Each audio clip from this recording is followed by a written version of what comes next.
Good evening, everyone, and welcome to the October 7th meeting of the Bike Walk Commission. Before we begin, I'd just like to make a quick announcement. So I'm Greg Pacelli, Transportation Planner of the City of Newark and the Transportation Mobility and Parking Department. So earlier today, Mayor Rilling formally appointed Emily Berneman as Chair of the Bike Walk Commission. So Emily, starting tonight, you are officially the Chair of the Bike Walk Commission, and you can run the meeting in that capacity. Emily spoke with Jim Garrett and myself earlier today to welcome her as the commission's next chair, and we'll begin supporting her as she steps into her new role as chair.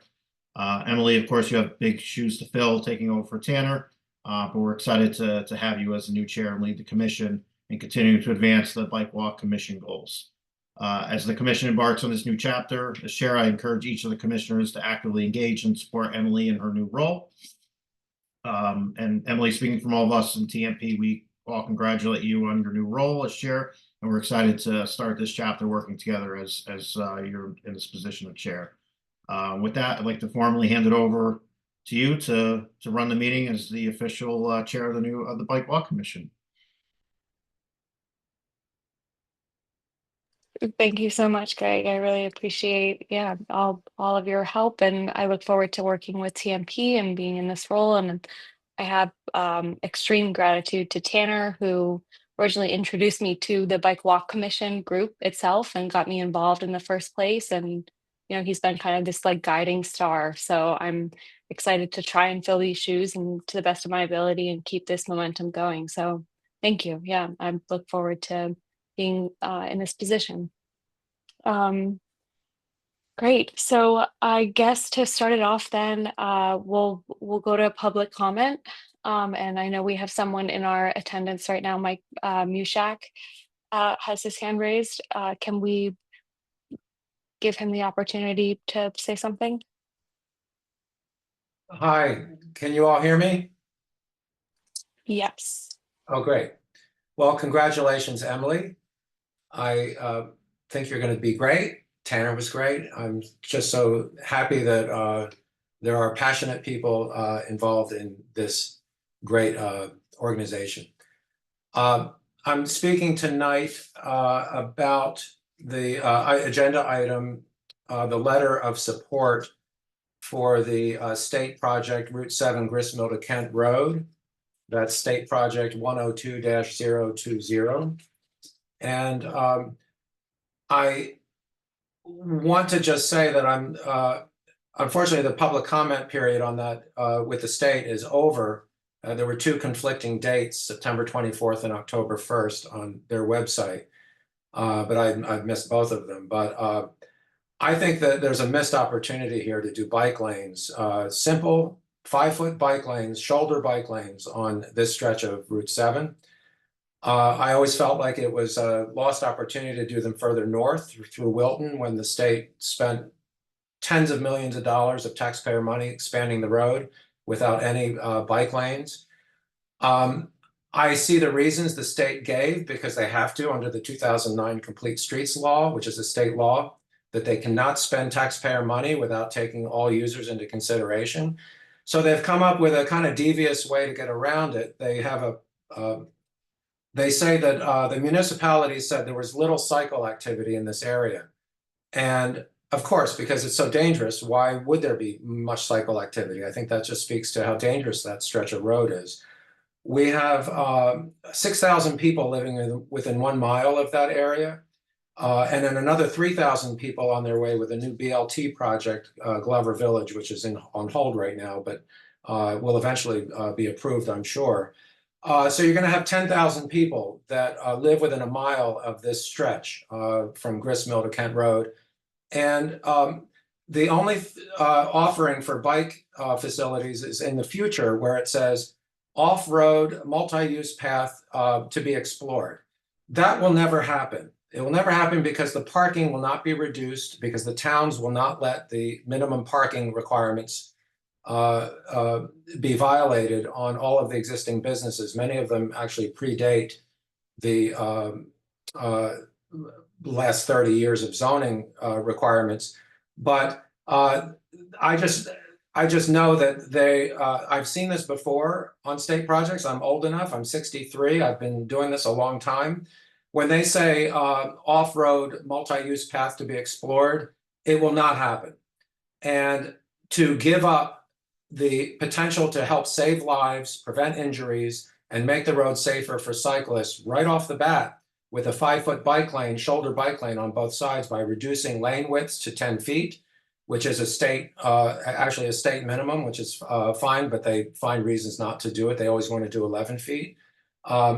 They can actually fit the bike lanes in. So I don't think the Bike Walk Commission should write a letter in support of this project on some red herring that there's going to be future off-road multi-use path, which is not going to happen.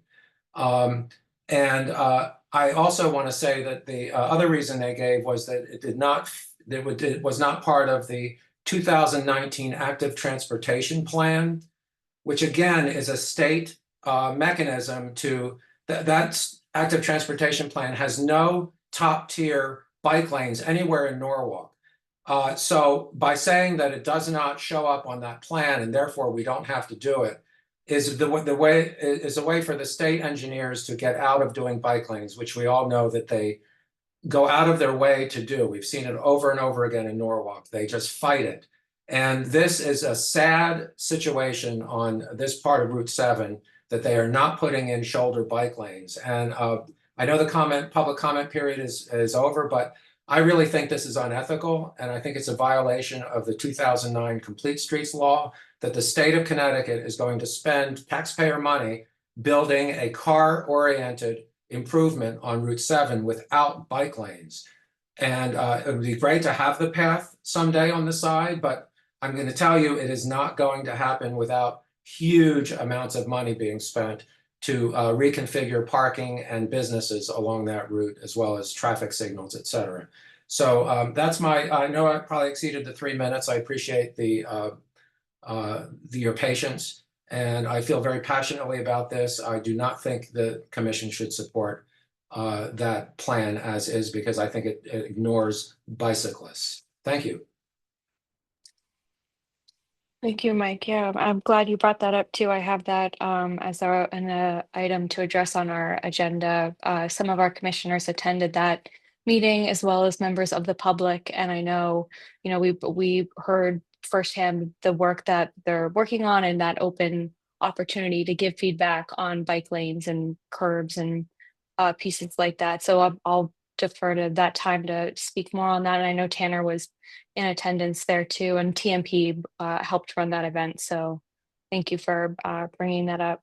Sure. Are there Thanks.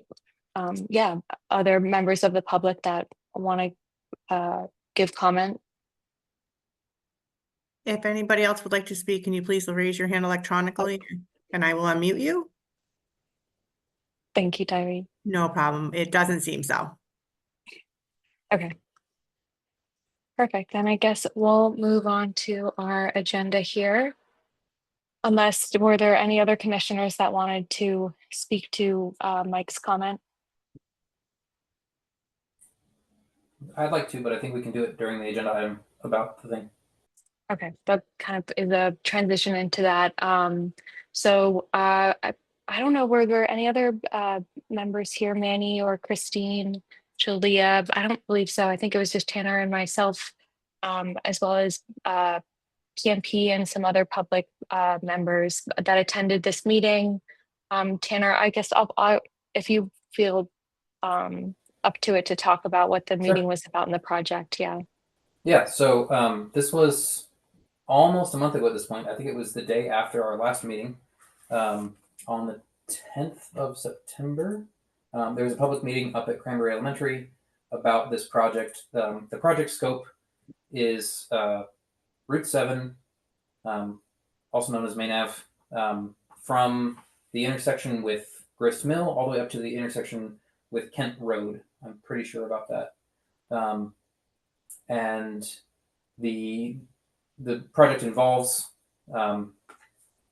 evaluating. I think the project started with the need for new traffic signals, and so as part of the project, they're evaluating kind of does the road work for all users, like you mentioned, like Mike mentioned, as part of the Complete Streets law.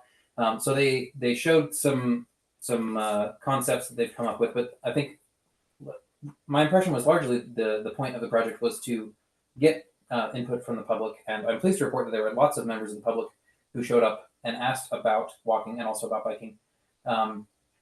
Like Mike pointed out, they mentioned that a shared use path could be done at some point, and I think because they mentioned that, lots of people keyed off of that in their public comments and said, please do this. Please either include a multi-use path or provide high quality connections to the NRVT or provide bike lanes. But my point is that there was a lot of grassroots support from the public about things like this. And I think that was quite encouraging. Obviously the public input doesn't completely dictate the path of the project, but I think it does have a positive impact when a lot of people show up and express support for these things. And on the contrary, very few people showed up to the meeting with the intent to advocate for more car lanes. It seemed like generally the sentiment was like the public wants to see sidewalks. So that was encouraging. And especially the business owners, I remember them speaking up for the same things and being in line with a lot of those suggestions as well.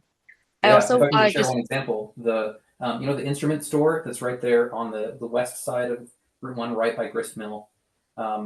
Traffic queues up there all the time trying to turn around to Grist Mill to get onto Route 7, and the owner of that instrument store spoke up, and the first thing he said was, "We need a crosswalk because my customers and other people that I see are always trying to cross the road there, and there's no crosswalk." And everybody seemed to agree that that's way overdue. And actually, I remember Judd raising that when I first was on the commission, saying because the DMV's right there and people coming on the bus to the DMV don't have a crosswalk to get from the bus stop, and that got brought up as well. So it seemed like there was pretty good consensus that the pedestrian infrastructure parts of this are quite important. Definitely. And just kind of building up what Mike brought up, and then what I wanted to bring up in this agenda item is the opportunity to do letters of support, or from the Bike Walk Commission, just finding ways to support pieces of projects that we really like in these. So I think after the session ended, Tanner introduced me to, was it Andrew and Marissa who gave the presentation, and then we talked about the opportunity to do a letter of support from the Bike Walk Commission for a project like this. And I think while Mike mentioned we missed this deadline, which was October 1st, going forward, if there are other projects that we can, help support in this way as a commission, I think that could be a good opportunity for us to pursue going forward. So that was part of where I wanted to go with that item on our agenda. Do any other commissioners or public have comment on that?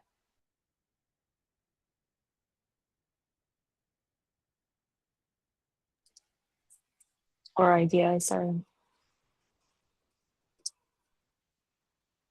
okay.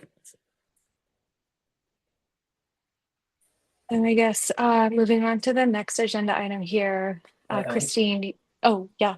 I had one thing. I do want to echo what Mike said. Sorry.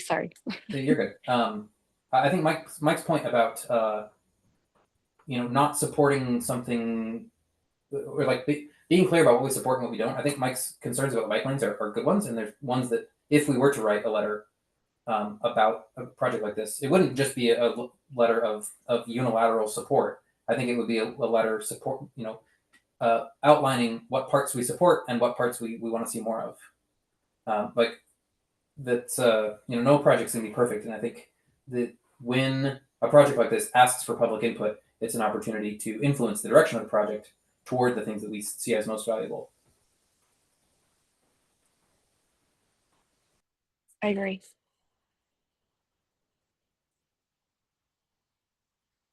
Okay, great. So then the next item on our agenda here is the ordinance review for the Bike Walk Advisory Commission. And Christine, I think you submitted this one, if you want to. Yeah, thank you. Sorry I was late. I guess my email wasn't correct in there. So anyway, now I'll be getting the link regularly. the ordinance can somebody, I don't know, Greg, is that easy? Can you pull that up? I mean, I can pull it up too. I just wanted to kind of review this with the commissioners. We don't have to go through the whole thing, but there was some things I wanted to point out. I think, but it doesn't look like it looks like Nick is missing, Judd is missing. I know Judd is familiar with the ordinance, but I'm just not sure if everybody's reviewed it recently, but there's things in there I think we should highlight. So I just wanted to kind of increase the awareness around it, that it exists, and that was it, kind of just to take a quick scan as a group and prioritize things on there. What, does anybody want to do that, or? I'm bringing it up right now, so I'll, let me just pull, it's just coming up now, Christine, so so you guys can start and I'll bring it up in the background. Yes, so like there was a couple things on there, I think I got it. Oh, Tara's got it, perfect. thank you. I had it too, I just didn't want to mess anything up. So the, one thing I just wanted to point out, is the B, part B. And I know we're doing a lot of these things. We go over these things, and I know we're all pretty much aware of this. But I just wanted to look at like 2, 3, 4. Review, and 4 is review and provide advice and implementation of transportation component of the plan of conservation development. You know, I don't know if we, we want to prioritize that more, the conservation and development. There's things also at B, it says the chief of economic and community development, chief of operations, public works. We have director of health department, we have Julia, and executive director. So I just want to just kind of highlight those things and review those, to increase awareness around that. I don't know if anybody has a comment about that, but the D also is that we provide annual reports to the Common Council of Norwalk to summarize the commission's work over the course of the year. So I think like we really need to hold our feet to the fire to make sure this is done. So that was Yeah. it. I think this is a great opportunity to kind of look at maybe our agenda and prioritize, certain things that we have on there set up. I know one opportunity for us that I had mentioned earlier to Tanner was the opportunity to have certain meetings like with the mayor, as you mentioned here, or the Common Council or TMP, for example, like having good lines of communication with them. But I think to your point and bringing this up as an agenda item here, just making sure we're in line with this ordinance. I know this kind of ties into a few things, but we're working on updating our webpage that's on the Norwalk Health Department. And part of that went into when we had our kind of strategic plan implementation and our mission reorg. So I know we've recently dove into the ordinance, kind of taking that and building onto that, our mission and vision and goals as we redid the website and everything. But and our strategic plan for this year. I think to your point, Christine, as we are looking for new commissioners and building our team and trying to get more people involved, part of that onboarding process should definitely be a review of our ordinance and maybe an alignment to make sure that we're, abiding by this in our goal as a team, as a commission, to complete these objectives. So, yeah, do you feel like this could be a productive sub kind of committee meeting, or do you want to meet as a commission and do kind of like a brainstorming session of this? Is that what you're thinking? Well, no, I think, what you said, anybody new, it's, required to read this. I think we can always, I think most of this we are doing, but there's things that, like, for if somebody's like, I think it's a lot of responsibility for us to be on the commission. We've been given some, an honor to be on this, and that, it said, this surprised me because I just reread this, that if a person's a commissioner's absent 3 or more times, that they can be removed by the mayor, in a 12-month period, 12-year month period. So, that was a surprise to me, and it reminds me of the responsibility of this, being on here. So that was all. I just wanted to, we have new people here and, just that, yeah, we could bring it up. I don't think having another meeting around this, but certainly to review this kind of regularly, that we should be all reviewing this. And maybe it can be homework from this meeting to review this and come back with any comments or suggestions or deficits that are here that we notice. Right. Is Well, there one something thing, here now, like is the city, the chief of economic and community development? I'm not even sure I know who that is. I know Tanner knows who that is probably, and they change, and it's a man, I think. Right? It used to be a woman? Did you want me to weigh in here, Emily? Sure. yeah, go ahead. Oh, sorry. Okay, so several things. First of all, to address the chief of economic and community development, we actually very recently, our chief of economic and community development resigned to take a new job elsewhere. It was Jess Vonashek, who, as of today, I think we have no chief of economic and community development. But if you read the text here, it says that each of these people, these different chiefs, director, etc., or their respective designees, shall serve on the commission. So in the case of economic and community development, TMP is part of economic and community development, and so Greg fulfills that role. Correct me if I'm wrong, Greg. No, you said it right. You said it well. Okay. So as far as economic and community development, we're covered through Greg. The chief of operations and public works, that's Vanessa Valadares, and I met with her, and I met with her predecessor, Anthony Carr, and both of them expressed that they didn't think that there was enough going on in our meetings that was relevant to their department to send somebody to our meetings. I disagree, but I don't I don't have any power to make them show up. Tanner, So- I could say one thing in regards to that. We very, over the last couple of years, we worked very closely with Public Works on capital projects pertaining to public works. So there is a lot of overlap, I understand, with our work and what they do in Public Works as well. But we do coordinate on a lot of projects, with our projects, with their projects. So there is a lot of cross coordination there between both departments. So we are coordinating with them. So, there is a lot of coordination between the two departments. Yeah, I have no doubt that there is. I'm just pointing out that as the law is written, a representative from Operations and Public Works ought to be attending.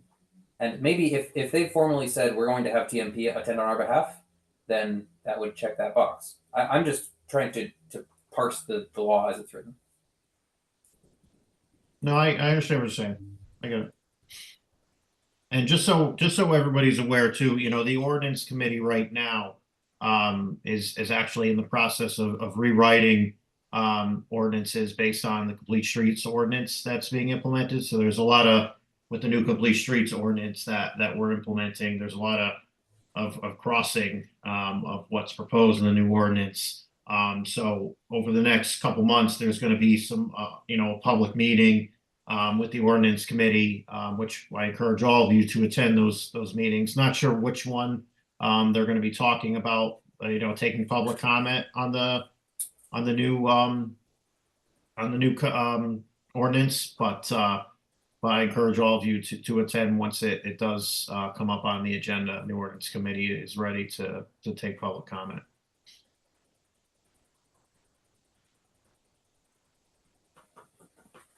Thank you, Greg. Yeah.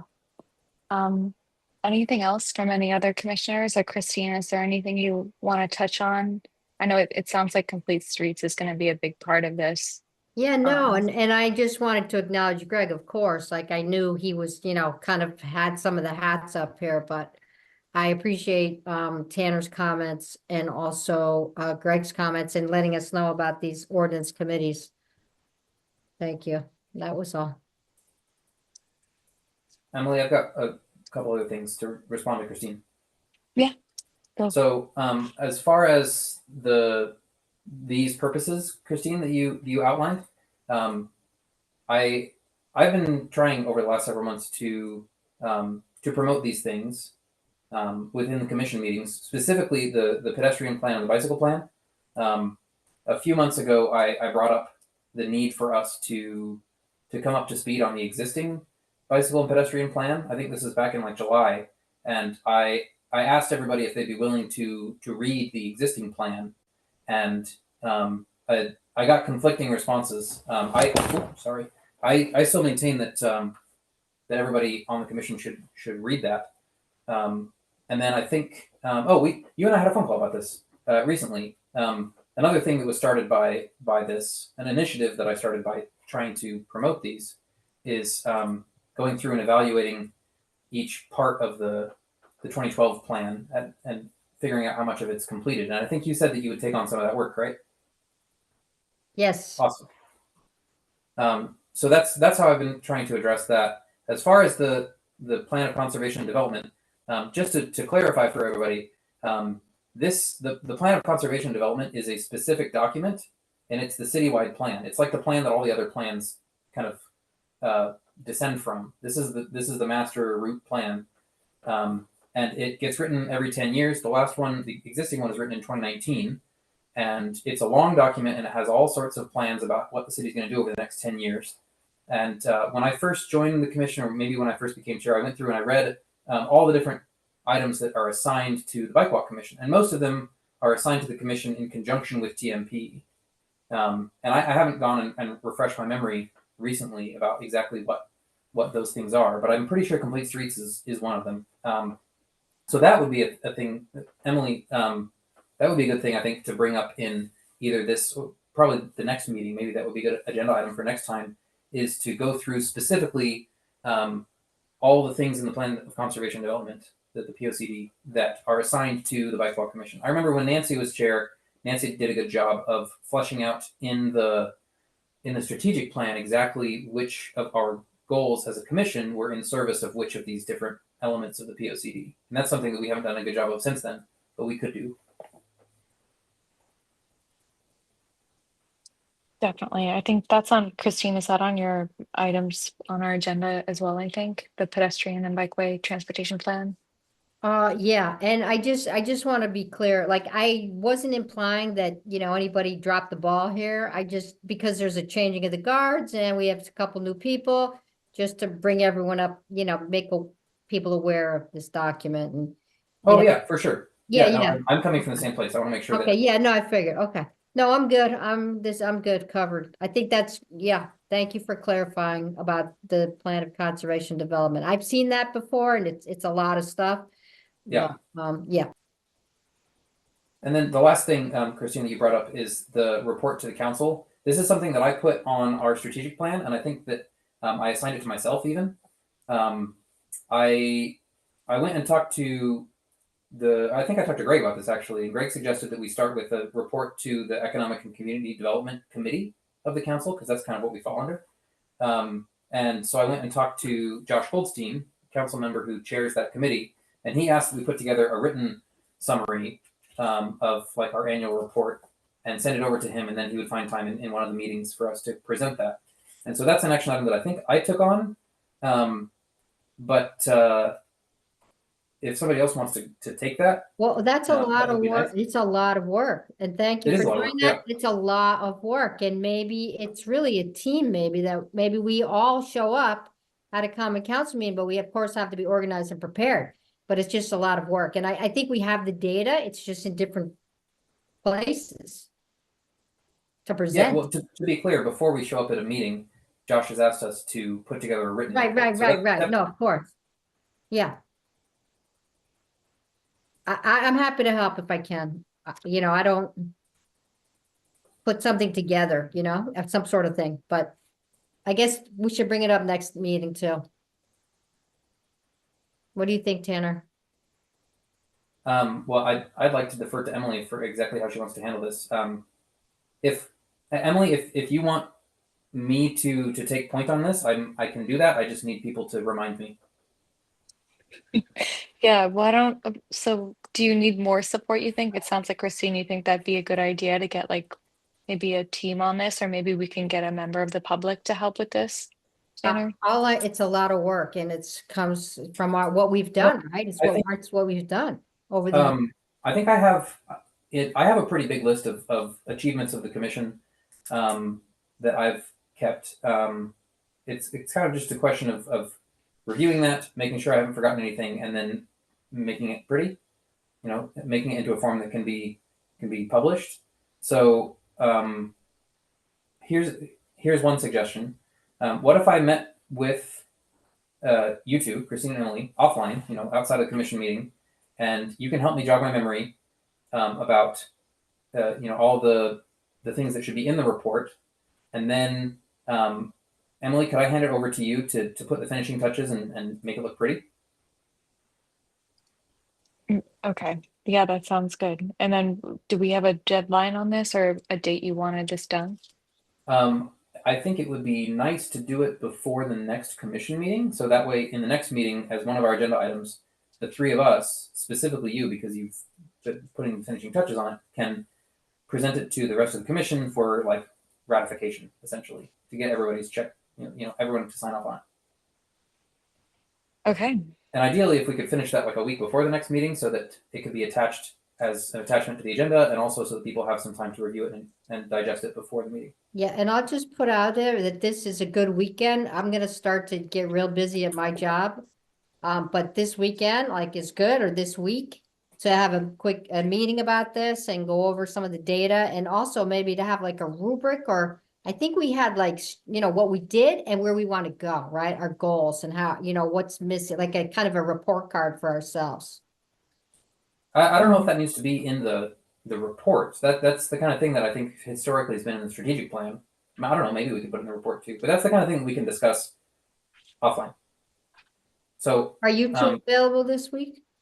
Or this weekend? I can be available. Let's do the scheduling offline though. No, I just wanted to know about this week. Okay.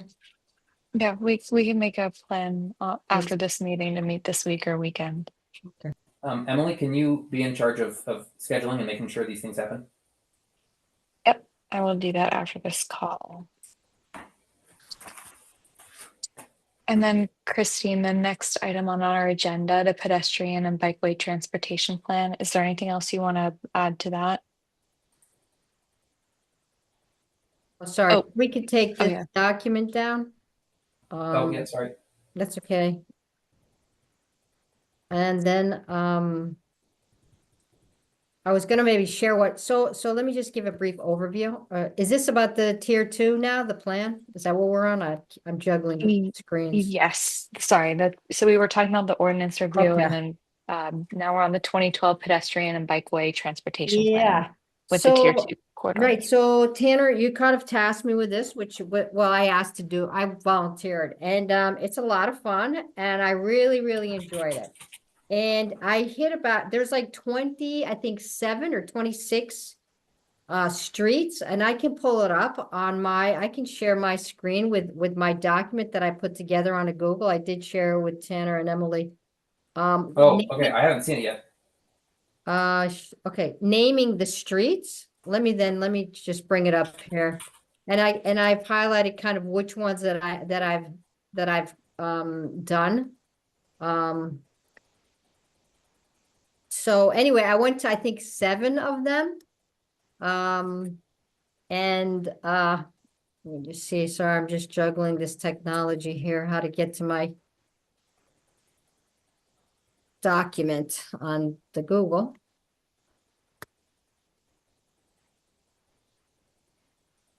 But anyway, so there's some so I don't know how we want to use this information, right? So I'm keeping a report. I'm not going to share it here. I'm struggling too much. How we want I to think share? I just found it. Do you want me to share? Sure. Thank you. Is it this one?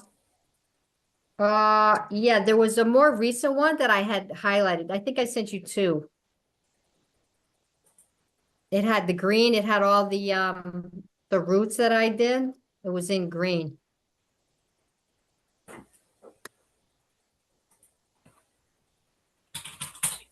Here, Tanner, I think I have that one if you don't. Yeah, it's Emily, I think I sent it to you. I can't get it up here.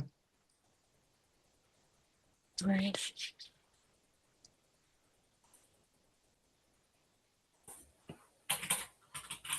But anyway, Greg, I don't want to waste too much time, but Greg, I have a question for you because, yeah, thank you.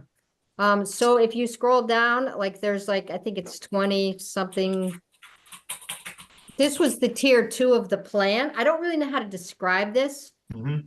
of what the importance of this was. So I believe in this, Tanner, can you give an overview of that strategic plan? And then I can talk about the work that I've done and the work that needs to get done. yeah. Can you just give the public or people here an overview of why this was written up in 3 different tiers? It was tier 1, tier 2, tier 3, and you asked me to work on tier 2. I don't remember asking you to work on tier 2. I think what we need is to work on tier 1. But No, you asked me to do tier 2. It's in the minutes. All right. So anyway, it was to look at these tiers. If you go to like, what's needed here? What are the strengths? Sidewalks, businesses, parks, schools, open space, public space, bike lanes, crosswalks. I made those myself, but in the document of the 2012 presentation, these were the streets listed under tier 2. And so anyway, some of them are looking good. We've done some work on them. But Greg, there was one, I talked to a business owner on Cove Avenue from Okay, Harbor Harvest, and there's kind of an urgent need, so I wanted to bring that up.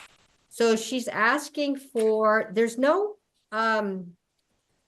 speed limit sign posted, and I don't know which direction is going towards the water. Is that east or west or south? I don't know. But going towards the water, there's on Cove, there's no, on the whole road, it doesn't give the speed limit. Okay. There is 2, but they're down at the other end on the opposite side of the road. And she says people are coming around the corner with the kids from Mr. Frosty's, going very fast down there, speeding past her business, which is Harbor Harvest. And they had the cop have a cup of coffee with the cops the day before I was there. She said she mentioned a police officer. The other thing is there's people parking directly in front of her business, but there's no sign there that says park to the curb, like park. You know the sign with the parking with the curb, it mentions a sign. Anyway, that's missing. There's no sign there right in front of her business. So people are taking up like the whole area when they could park up closer, like to the curb. Anyway, these were her 2 concerns, but the biggest one, of course, is the speeding. so I don't know if you still speak with her, but the best way to go about it, Christine, is to submit a customer service request. Is that click and request? I was gonna tell Yes, her to click and do that. request. I was gonna go back. So I'll go back and talk to her. Yeah, Or I submit can through submit the- it. I can submit it. That's the best way to do it. If she has Yeah. pictures, just so we have a record of it, with Yeah. the pictures, because I'll put it in. I Yeah. have the pictures. and just so tier 2 corridors, just so everybody's aware of tier 2 corridors. So tier 2 corridors were classified in the previous bike ped plan as community generators, schools, restaurants, retail offices, and there were also public support for the tier 2 corridors. Yes, there are a number of them. When looking at the list through here, we have either have done a lot of the roads, or they will in the process of being done. Seaview Avenue obviously is a large one, which we started doing a concept plan.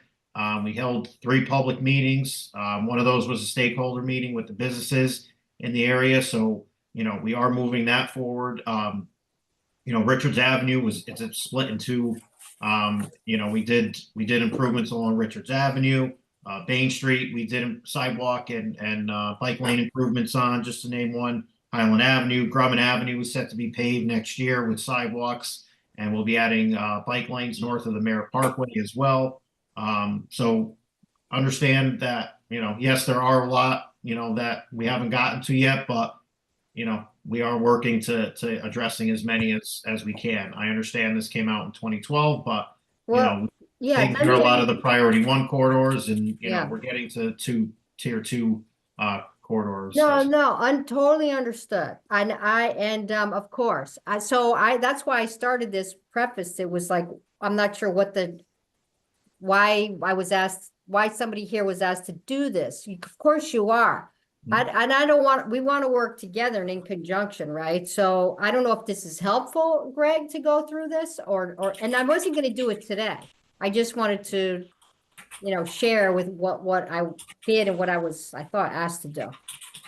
So it's not to criticize, it's to work together. No, of And I course. think to give feedback, maybe. So I don't know how this works into our everything. Yeah, I mean, we refer to this anytime a road is either set to be paved or, you know, anytime someone has a customer service request, you know, that through the Click and Request app, we do review this plan and see, yes, it is outdated, but, you know, we still look to see what, you know, type of improvements can be incorporated, you know, in it. So it's not a wasteful document by no means. We utilize it very heavily. Well, let us know how the commission can support and help with it, you know? Well, like one thing that I have a big question about, I was kind of surprised. And so on Gregory Boulevard, right? And down, there's no sharrows or signs for bike, there's no bike lanes. And I kept going back and forth. I'm like, wait, there's no bike lanes or sharrows on this road to the beach? I didn't understand that. So, I mean, Gregory Boulevard, you know, it's a heavily parked area. It's not an area, you know, we of course would like to, you know, put in dedicated facilities, but it's heavily parked. So we need to examine it and improvements need to be done wisely. The pavement is also not in the best condition either. There's also ongoing gas work that's going on in the area too. So all these factors need to be taken into consideration. You know, not that, you know, of course, we would love to do dedicated bike lanes, but again, we have to look at it as a whole corridor. You know, as an entire holistic view of the whole corridor getting to the beach. You know, Yeah. so it Thank just you very needs a larger look at the corridor. We can't just throw sharrows and say we fix, you know, we made it. Right, work. right. It was No. just surprising to me because I ride on there so many times and it's like the direct route to the beach. There's tons of cyclists that go on that road. Of course, no, and Yeah, so and then the other thing, and then this is it for the roads that I went on. I am still gonna make some notes, but I was surprised at the end of Gregory, it ends at a country club that is very like, there's no access to the water down there. And there's this major crosswalk to a park that seems like it's private, the Charles Creek Park.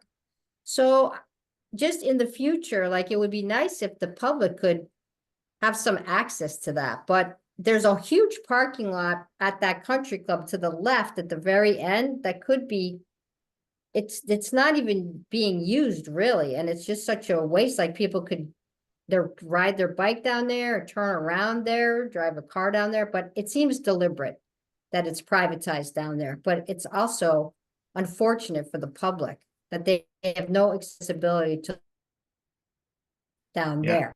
unfortunately, I can't speak to that because I'm not sure what what property and if it's private or public. I can't speak to that.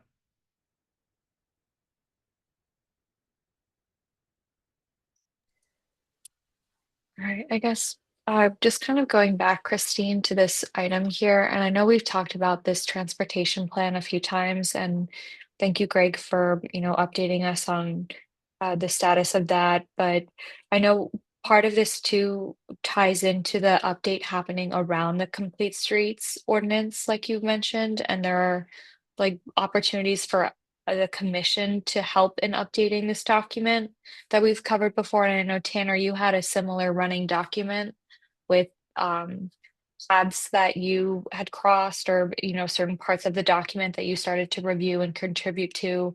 I'm wondering, with the intention of this agenda item, Christine, is there a way for us to coordinate our efforts or better coordinate our efforts, in your opinion, to help with this document? Or is this something, Greg, where, is there something more effective that we can do as a commission to help just in updating this document? Because like you said, it is outdated, but there are pieces of it you still refer to Yeah. pretty regularly. No, I think the biggest thing is just to read and understand the document first, like what's being proposed, and then also looking at the existing conditions and seeing, what's out there. Because beyond the actual report itself, the improvement plan, there's many other documents as corresponding documents that came along with it. There's the priority corridor rankings table, there's a corridor map as well, and a proposed improvements map as well. But the priority corridor review lists every single road, the priority tier, and what they were proposing, but also with tractors and generators to the corridor as well, and the segment length as well. So I would just urge the commission just to get to know it. And I know Tanner, you did, request that the commission did do that over the summertime. But I think it's something, especially if the commission is going to take on updating the existing bike ped plan, need to understand the previous one first. So I think it's really just all the commissioners taking a deeper dive into it and just really understanding it. So, it's definitely not a waste to read it and understand the different priorities and all the priority corridors and the improvements that come along with each tier. But I would suggest everybody just read and understand what the improvements are and look at the existing conditions and see, what it's going to take to upgrade those. We of course want to upgrade as many things as possible, as many of these corridors as possible. That's our goal. So, but I think just getting a better understanding of it is what the commission can do. Greg, thank you for that. One question I have is there like, and maybe it's in the plan, like you said, there's addendum documents and appendixes. Is there like in the schools, we call it a rubric, right? So like what, like I wrote on my sheet, like, sidewalks, the state of the sidewalks, or the paved, or the park, is there like a rubric? Do you know what I mean when I say that? Not really. Can you? About the upgrades, what? So let's say we're reviewing this and we have a little study committee that goes deeper into this document, the plan. Yeah. But our goal is for improvements. You're using the word improvements, but Yep. that's a very general word. Is it written somewhere, those types of improvements and the areas of the improvements? Like Tanner has his hand up, so I'm assuming he's got an answer, or Greg, maybe you do too. I'm sorry, Oh, real quick. Emily, I think your screen's sharing. Can you stop sharing if you're not presented from your screen?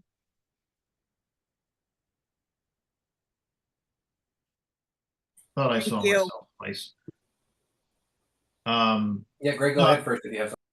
Yeah, no, I just say, when I say improvements, Christine, it's usually sidewalks, paving. So usually if we do any capital projects, which is city funded, it involves sidewalks and paving. If, the existing sidewalks are there. So if there was an existing footpath, for instance, we would upgrade that to a 5-foot ADA compliant sidewalk. And if we're able to get bike lanes in, and then with the new complete streets, each project is going to be looked at under a complete street scope, so that we have to, we would look at all modes of transportation through any improvement project. So roadway projects aren't just maintenance projects anymore. It's overall improvements for all modes of transportation throughout the corridors that basically any road that we touch to upgrade, we're making those types of enhancements for biking, walking, vehicles, all modes, transit riders. So those are the type of improvements that we're talking about. So basically, we're making data-driven decisions on these roads. Thank you. And thank you for the reminder of what that plan is and stuff. And on Perry Avenue, I noticed, like, I looked at the sidewalk, right? And like, that was amazing. Perry Avenue is amazing. The amount of work done with those sidewalks going down most of that very long road. There was some gap towards the Route 1 area, but like, it was amazing, and very new, and by the school, the street, the signage there. So it's beautiful to live over there. There was one little area of concern crossing that little bridge to the Silvermine Historic District. Like, that's a kind of a gap there. There's no place to cross over there. And that was heavily trafficked when I was reviewing that, with people walking their dogs and stuff. So just another area. So I think we can be helpful with that scope. You used the word scope, and thank you for clarifying about the sidewalks and for the cyclists, what we can do. So thank you.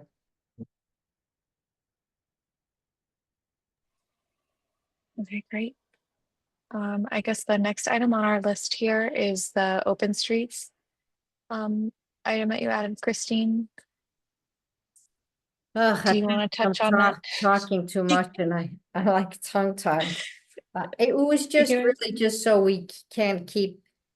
I was just at that, meeting with the Board of Ed people and they mentioned the Open Streets Festival, they called it. So just for us to be aware of it and it's keeping it in the future as more of like a concept, like that we're gonna be able to pull this off as kind of an expected public, just part of Norwalk, right? Like, oh, I can bike on Sunday, the road is closed, rather than, oh, it's a big festival and there's gonna be food and music.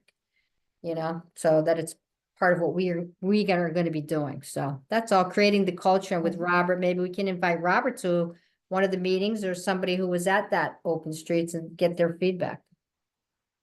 Definitely.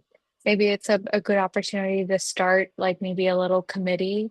It sounds like you attended the Board of Education meeting. It sounded like they were ready to start a planning committee of sorts. And I like what you were saying about the survey, but also I know in one of our last meetings, one of our follow-ups, pretty immediately, we talked about involving other departments a little more for next year. So definitely if we can kick that off by, involving Robert or someone from the Rec and Parks Department and TMP and whoever else. I think that this is a good opportunity to start the conversation and get that going. Does any other commissioner have anything to add to that or agree? On the topic of open streets. Yep. Yeah, I just want to kind of summarize my thoughts in like kind of in the aftermath of this last one. I was really pleased with how well the last one went, but kind of as you alluded to, we need some more support from some new source. It was a big lift to get this off the ground with the volunteers that we had. It was basically commissioners plus a couple of volunteers from Sustainable Streets, and it almost didn't happen. We got it across the line at the very end, but I think if it's going to happen again, especially if it's going to happen with as much success as we had this last time, we're going to need some more support from another source, whether that is a little more bandwidth from a department like TMP or Rec and Parks, or a new commissioner or a new member of the public who can step up and help. But so I don't know who it would be, but I think we're going to need something, some new source of help.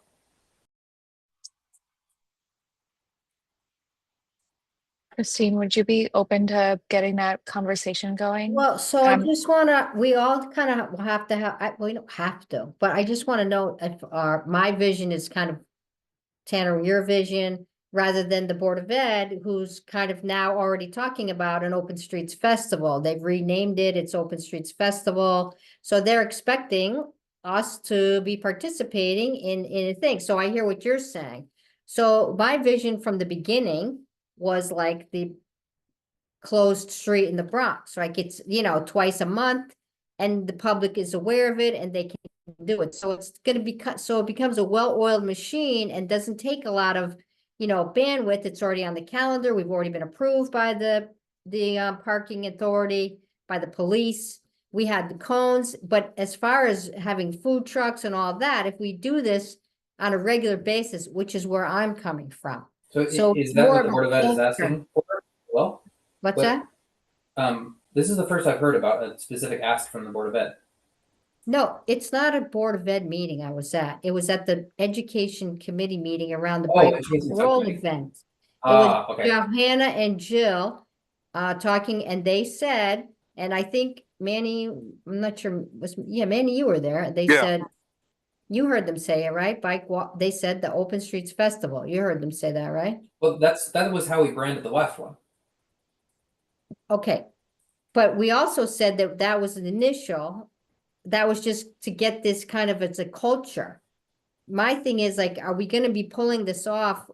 It's a nice thing, don't get me wrong, it was very successful, but it takes a lot of work and a lot of effort when really our goal is to have Calf Pasture Beach shut down for motorized traffic on a regular basis in the nice weather for people to access with their children and their families, or not, whoever wants to go, or their dog. So what's the issue here? Are you saying that the It's not an issue. What I'm saying is the vision of this, to keep it in mind oh yeah, for sure. as a But I think regular activity. whether the next iteration is a one-off thing or a regular thing, either way, we're going to need some more help from somebody else, and maybe that is the school district. Maybe because they saw so much success in helping us out this last time, maybe they can provide even more bandwidth to support next time. And as part of that conversation, we can talk them or try and talk them into making this a regular thing. Yeah, the only thing is they're not really available in the summertime.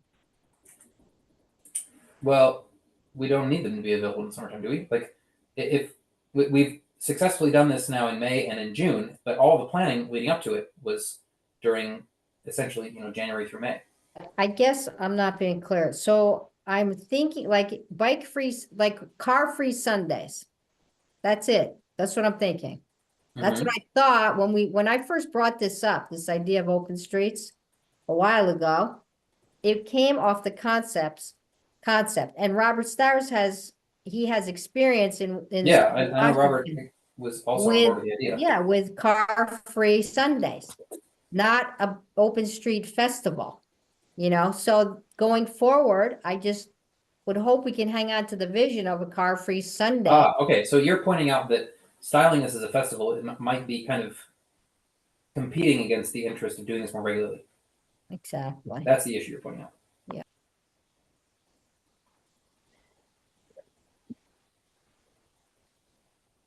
Christine, how would you feel about starting like a planning committee for the 2025 event that we're planning? I know right now, I don't know if we're at capacity to be able to do, a Well, car-free yeah. Sunday every Sunday, but at least getting the next event rolling and Well, I getting think more we can people on board to grow sure. it to that. Yeah, I Would you think be we open need to to leading that? start in January. We can bring up the Okay. conversation again like we did last January. That seemed to be enough Okay. time. Yeah, Well- and if you feel up to it, like I feel like maybe you, and then I don't want to, I want to see if he's interested, but Nick Pappas, who goes to the Summer Streets events in the city and is very familiar with them, he might be interested in helping. But I'll ask before I put him in to that position.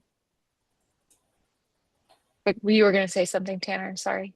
Yeah, Christina, I don't want to dissuade you from the vision. I share the vision of doing it regularly. Maybe what we do this upcoming year is that we lead with the vision of doing this regularly, while still knowing that like maybe the city's not ready for that. But if we start with that, then we can compromise somewhere in the middle. I don't think there's any reason not to lead with that.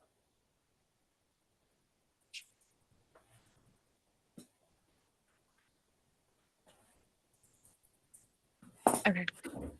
So that sounds good, Christine. I'll follow up with you and we can start kind of getting together kind of a planning committee for that, and then we'll aim to have something formalized by January.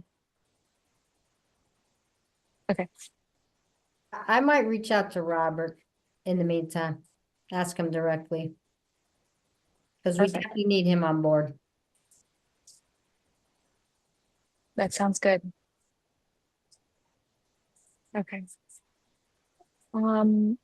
I guess I'll move on to the next item here, which is our educational committee updates. And I know we had a few conversations with our educational subcommittee, which includes Manny, myself, Christine, Julia, Brianna from New Vance Health, and then recently we met with Joanna Van Zetter and Jill, and I always forget her last name, I'm so sorry, from the Norwalk Public Schools about the Bike Walk Roll event. I unfortunately wasn't able to attend that meeting due to being sick, so I would like to defer to Manny or Julia to give an update on this if one of you is available to just kind of cover what we talked about or what you talked about on that call. Yeah, I don't have any notes on that. I'll cue on what I just remember from the top of my head. And I know Christine was at the meeting, and so Christine, if there's anything I missed, please feel free to chime in. I know one thing that we discussed was moving the date. from the original date in October to maybe one more week after, which is, I believe, the week of the 20. Let me look at a calendar really quick. Sorry. The 21st, Manny. Yeah, the 21st. The 21st. Thank you so much. And so, what was I going to say though? But yeah, I know that was one of the big points that was offered by the school. And Jalea, you as well. I'm sorry. If there's anything that I missed, please feel free to chime in as well. I think there was some. Jalea had volunteered to create a flyer, and I know the Joanne and Jill were gonna they had some action items, and I'm sorry, I don't have my notebook on me right now, so I'm kind of lost in the details, but I know we're still waiting on some next steps from them regarding what's happening that week in the school and just solidifying that. But I know it's been pushed to that last week, and trying to push also to get other schools signed up, because I know what I gathered was, as of the last email I saw, that there's only been 3 schools that have signed up, and I think that was actually sent by you, Emily. Yes, I had received another email just about our efforts in getting registered schools. And I know, to your point, I think Julia, you had provided a quick follow-up for me too, just about combining the events that they suggested between the official walk, bike, roll event, which is October 9th. So it's in 2 days, is the national day. But then next week happens to be it's like bus safety week, I believe, or something like that. And they wanted to combine the events. So I think that's where we landed with trying to combine those efforts. Julia, I don't know. Yeah, do you want to add to that? Or correct me if I'm wrong? No, that's correct. So the actual day is the 9th. However, due to testing and stuff going on with Norwalk Public Schools, they figure that the week of the 21st through the 25th kind of coincides with National School Bus Safety Week. So the 3 schools that have signed up, and I believe I spoke with Jill today actually, and she said Fox Run said they were going to sign up, so she's trying to get them to be number 4. And as of right now, Jill, she sits on the wellness committee. She's the chair. So she has a meeting actually the 8th, which I think is tomorrow, to bring this event up to the schools so that we can get additional schools to sign up. And then I did offer to make a flyer for the event, but I did actually find a fillable one on the website, and then also some other great flyers that Jill is sharing with the schools right now to get the word out to parents that they can fill in the date. So basically schools will end up picking whatever day works for them to host an event, the ones that are signing up for during that week of the 21st through the 25th, or whatever day works for them. And then they're supposed to communicate that back with us so that we can possibly go and maybe even hand out some educational materials and support the schools in any way that we can. Excellent. And I know that includes, with the Bike Walk Commission, hopefully some of our commissioners being able to hand out bike lights or helmets for appropriate events. And then Brianna from New Vance Health doing a safety program or helmet fitting and things like that. Bring that up. There's supposed to be another meeting on the 9th of October at 5 p.m.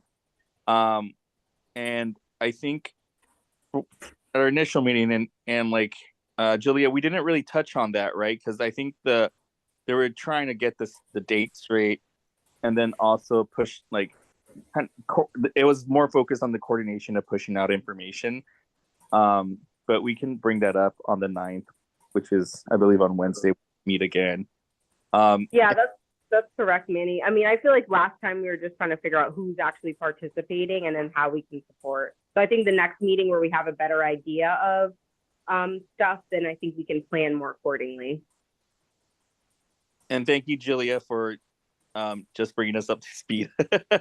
I was pretty scatterbrained there.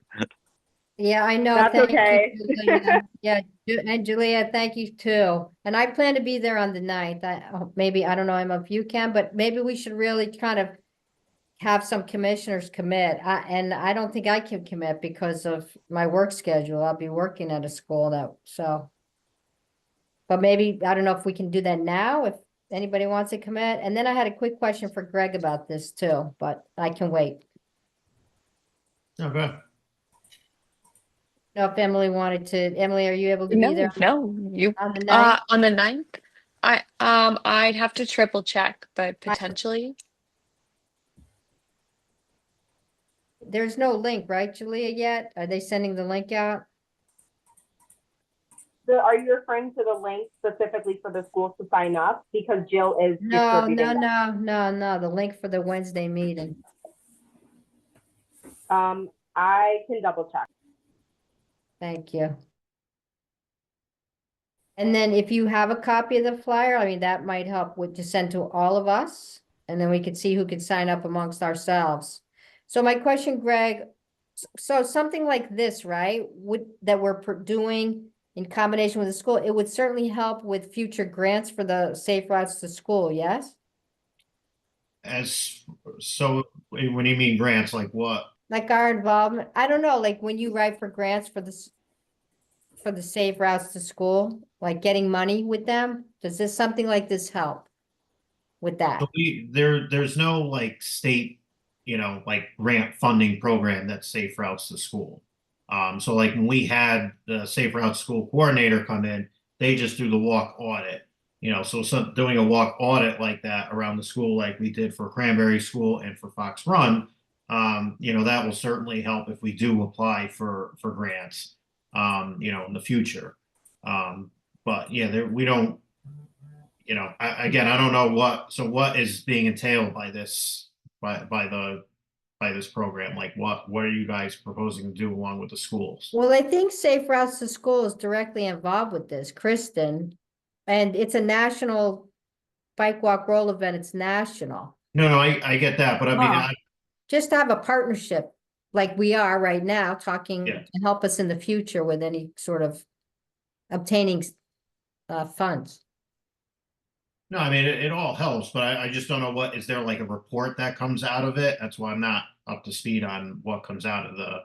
Well, probably the data, right? It's all registered on a national database. The names of the schools are on the national database. How many schools are participating, maybe how many participants are registered, that kind of a thing.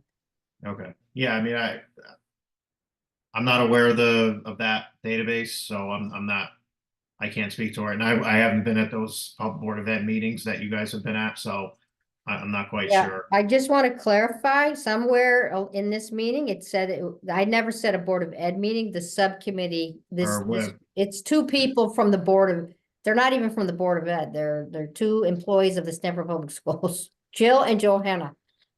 So. Thank you. I mean, we have a Of relationship with the Stanford city. or of Norwalk, Christine, of No. Norwalk, right? No, only Norwalk, yep. Yeah, okay. Just Okay. want to make We- it clear. Poor Darlene's trying to keep these minutes. Nothing about Board of Ed. Please don't put that in there. Yeah, sorry, I was I just, heard it. yeah, I was just, obviously we have a relationship with the Safe Routes to School through the state DOT program. We've done 2 walk audits, but as far as this more local one that you're joining with the school system, I'm not aware of what the outcome is supposed to be. So that's why I'm trying to catch on what's being proposed as part of this. Not saying it won't help a grant program, but just curious what the outcome is going to be, how it's Yeah. documented.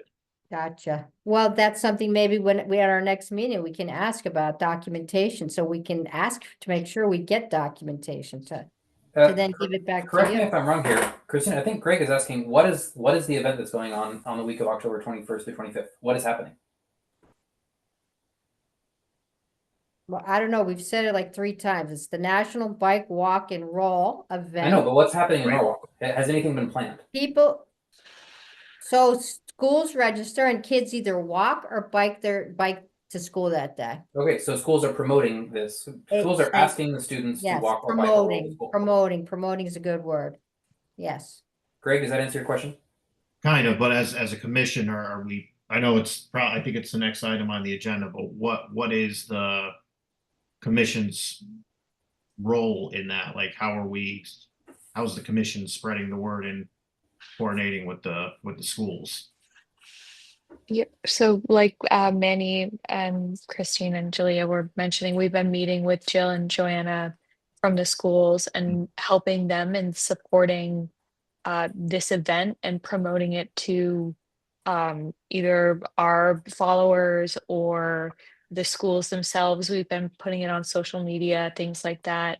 But the other thing we wanted to help them do was expand on the event. So I know we connected them with Brianna from New Vance Health, who does those safety courses, and Christine is the league certified instructor. We were brainstorming and thinking either doing like a safety course if that was appropriate at a certain location, or doing handouts for bike lights or helmets, because we have that sort of inventory, if that would help encourage, kids who don't have bike lights to have bike lights, that sort of thing, or just doing, like Julia had mentioned, like handouts of safe routes and the walking program, or just engaging with parents and students, making sure they know that there are safe routes to school and stuff. And I think originally it was Kristen and her colleague, she introduced us to Haley, and they are both with the Department of Transportation. So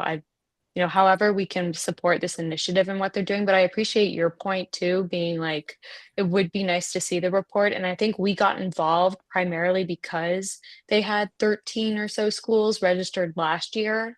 And this year, they only have 3. So we're, trying to build on that a little more. Yeah, no, I was just curious in what capacity. I didn't know if it was just more outreach that the commission was just spreading the word to bike roll to school, or if you guys were actually taking part with a specific school to do, some sort of a promotion at the school, like you had talked about, handing out some swag gear, or promoting the safe the cycling program that Christine's part of, the OCI training. So just wasn't sure, the league certified instructor, so I'm not sure wasn't sure how that was how the commission was taking Well, part in that that's- on the actual day or the week itself. Right. Well, thank Mhm. you, Greg. That's actually a great idea to work with just one school and just focus on one. At least we can say, hey, we're doing this. But just so to make you aware, it was Haley Fournier from the DOT reached out to Emily. And Mhm. to be honest with you, I was kind of surprised to see that. So I think you bring up a really good idea. And Emily, we can talk about that. That the bike commission will sponsor a school or help with one school on this event, because we're all over the place. However many schools to Right. sign up, 9, 3, whatever, even 3 is a lot for all of us to sort of focus in on something. And we could say, okay, we participate. Right, exactly. I guess before I move on, if there's anything else you want to add to that, I was going to say kind of ties into my next item under that subcommittee section, which is community outreach, which is also kind of part of what we're doing with this walk, bike, roll event on October 21st to 25th.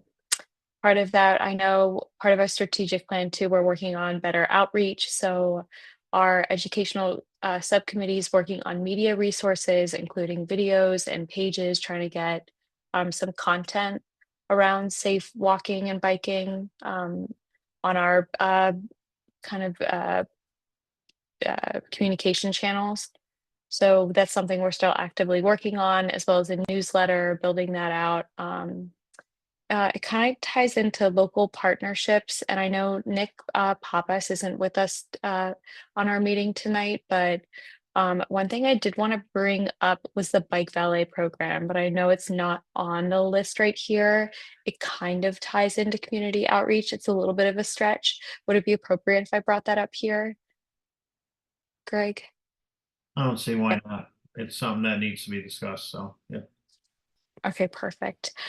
One thing we were trying to aim to do was have the bike valet program at the Sono Half, but we got a little bit tied up, and I think part of that is just the process in which we're getting approval for these sorts of events. So I think what I had mentioned to Tanner earlier today was maybe the opportunity to brainstorm upcoming events and then just have like that timeline in process and those points of contact confirmed, if that would like help just improve the flow of communication, or if Greg, just in your experience working with us on these events, if there's any recommendations you would make to helping in coordinating this effort. But I feel like from my perspective, and honestly, it's kind of an outside perspective as Nick has been really the one leading these, I noticed that like the insurance just seems to, there's a lot of back and forth and sometimes confusion around that.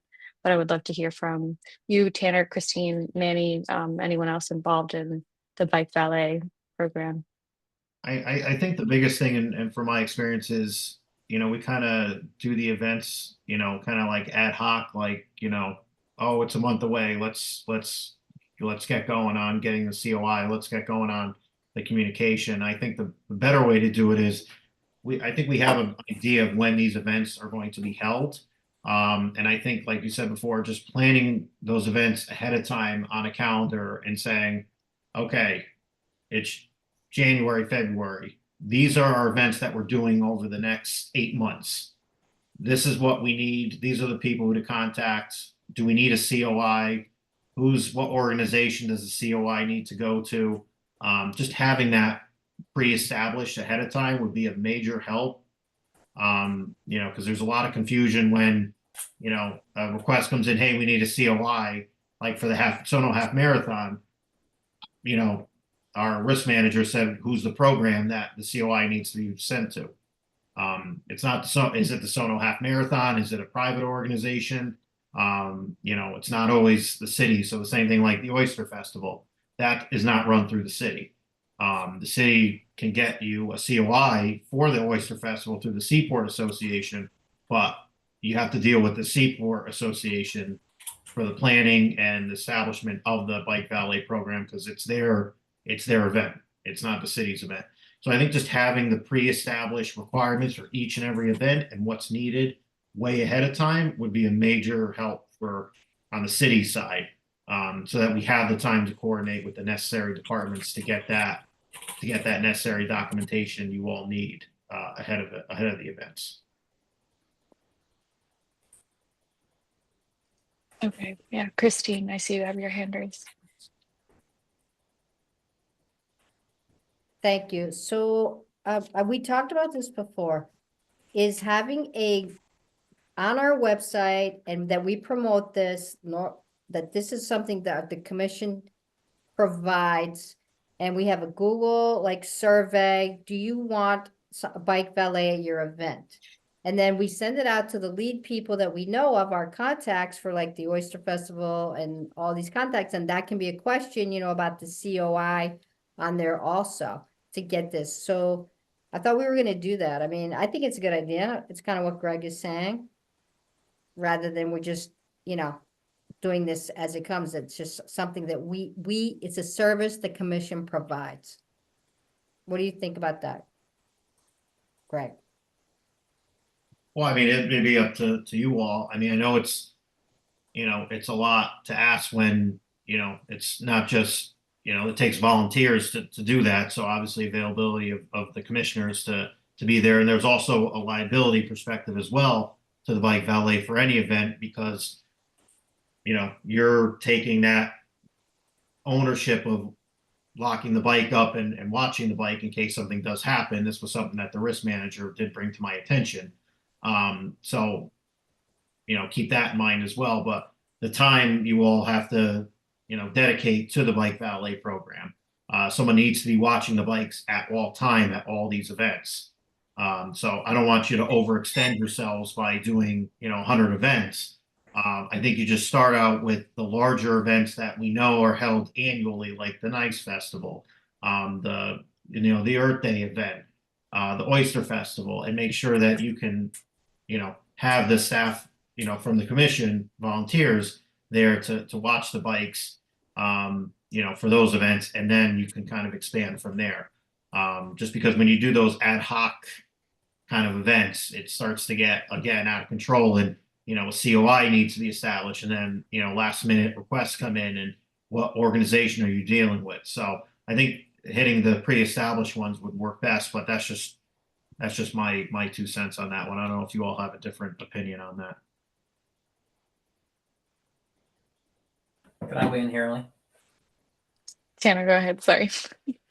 So, in my experience, having helped Nick set up the Bike Valet program, you need 3 things to get the Bike Valet running. You need, first and foremost, you need an event where the event organizers have gotten on board with the idea of having you there. And that's what we were missing from the Oyster Festival. We never were able to get through to the event organizers and get them on board. Sometimes, almost every time, that will require a COI.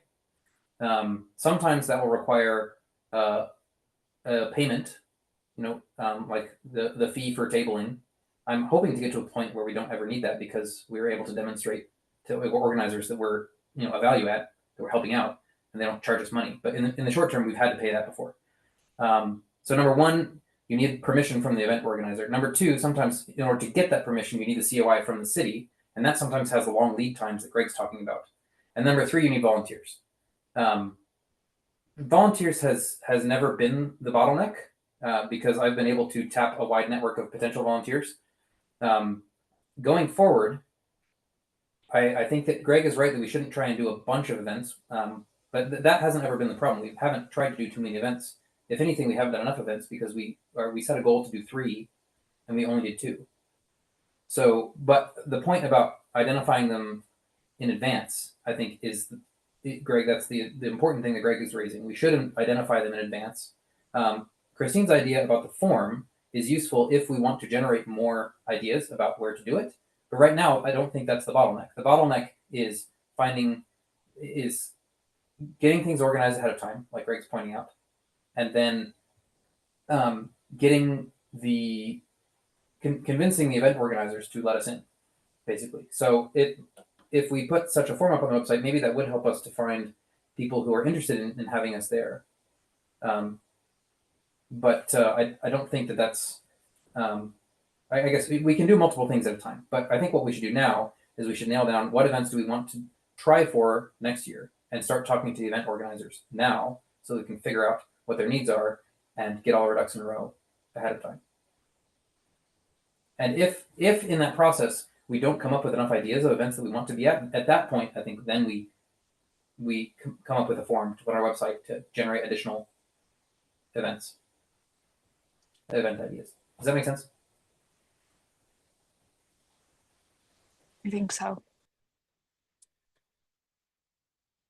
I'm on board with that. And I think the next step here is for us to come up with that list. And I would delegate it to Nick Pappas, who has just arrived. So this is a perfect opportunity. I don't know if Tanner, do you feel passionate about collaborating on this Bike Valet program? Would this be something that you want to take on, or are you trying to take a step back still? Oh, you're on mute. Sorry. Tanner, you're on mute. Tanner, you're saying nice things, but we can't hear them. And your hands. Sorry about that.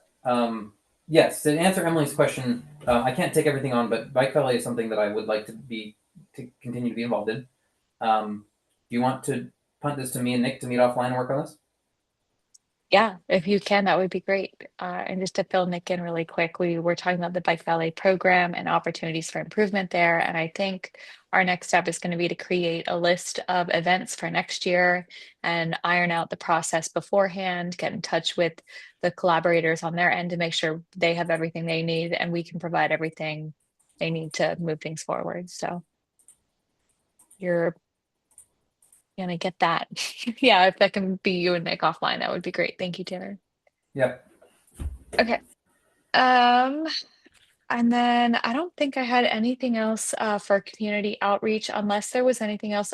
Julia, Manny, Christine for the educational subcommittee updates. Oh, Julia, I guess it's worth mentioning too, the Connecticut State College recently opened up a walking path around campus, and Julia was there with the mayor, and they did a walk around this new beautiful walking path they have, and we met with the wellness committee there.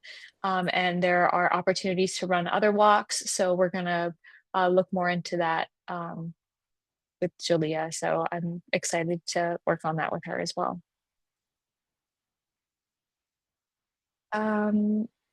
If there's nothing else from that, I think we have a quorum now.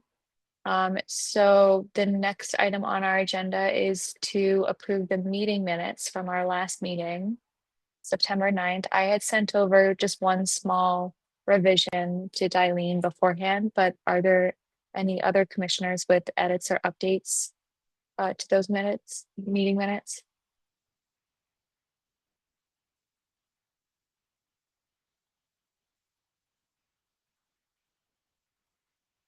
If not, can I entertain a motion to approve those minutes? Tanner? Yes, I Great. move to approve the minutes. Okay, can I get a second? A second. Nick seconded. All in favor? Okay, great. I think that's it, and we're at 7:29, so right on time. Greg, anything else from you? Anything No. else I need to do? No, you're good, Emily, and thank you so much. And Emily's first meeting in the books. I know some of you joined a little late, but Emily is officially the chair of the Bike Walk Commission. The mayor made that official today. So she'll be receiving a letter from the mayor, but she is officially the Bike Walk chair. Thank you again. Thanks everyone for being a part of this. We'll see you at the Congratulations. next one. Thank you, Yeah. Emily. Good I just night. need to move to end the Oh, meeting. yeah. Oh, yeah. I have to make a motion to adjourn. I would Wait, like can to, I well, make you it? can't because you're the chair Right. now. I would like to move Right. to end the meeting. Thank you, Tanner. Can I get a second? Christine, thank you. All in favor? Bye. Thank you, everyone. Thank you, Darlene. Thank you, Greg. Everyone have a good night. Have a And good night. public. Thank you. Have a good night. Bye.